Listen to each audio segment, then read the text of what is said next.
Have you ever found yourself on a seemingly pointless task, wondering if it really matters? Sometimes, what feels insignificant in the moment is part of a much bigger plan. In 1 Samuel chapter 9, Saul, a young man from the tribe of Benjamin, set out on what seemed like a routine journey to find his father's lost donkeys. Little did he know, God was about to change the course of his life forever. Saul was the son of Kish, a wealthy man from the tribe of Benjamin.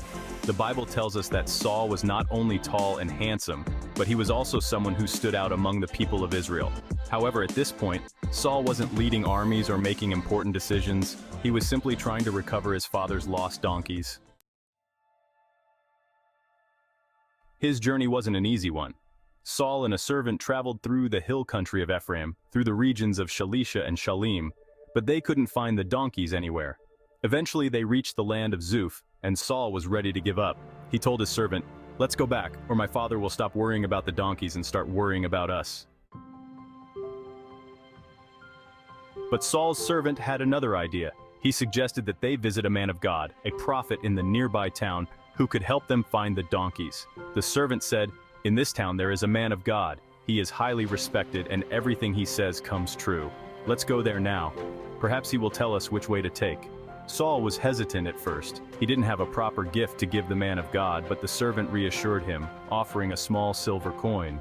So they decided to seek out the prophet.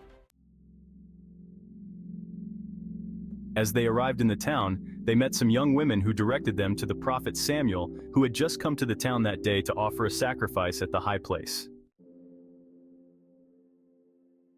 What Saul didn't know was that the day before, God had spoken to Samuel telling him, "Tomorrow about this time I will send you a man from the land of Benjamin.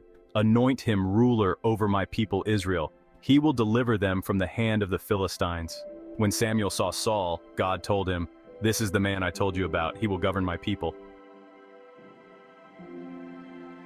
Saul approached Samuel and asked him where to find the seer's house, not realizing he was speaking to the very man he sought. Samuel replied, "I am the seer. Go up ahead of me to the high place, for today you are to eat with me. In the morning I will send you on your way and tell you all that is in your heart. As for the donkeys you lost 3 days ago, don't worry about them. They have been found." Saul had spent days worrying about those lost donkeys, only to find out that God had already taken care of them. But beyond the donkeys, Samuel had an even bigger message for Saul. "And to whom is all the desire of Israel turned, if not to you and your whole family line?" Saul was stunned.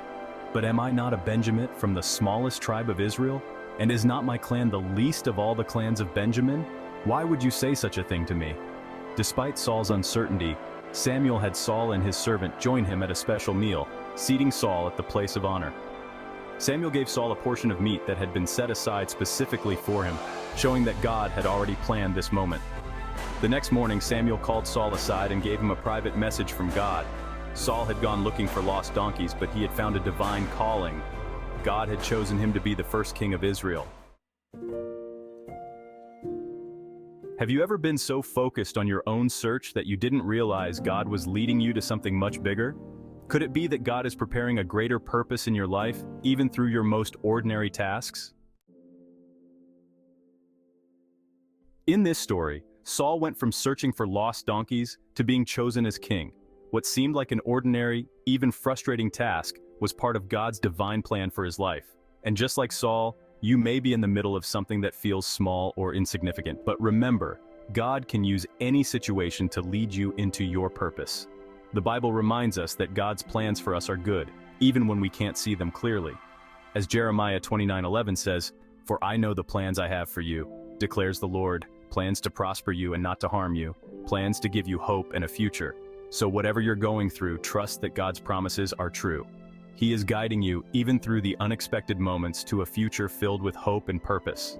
Are you ready to trust in His plan for your life? Stay open and expectant. God's greater purpose might be unfolding right now.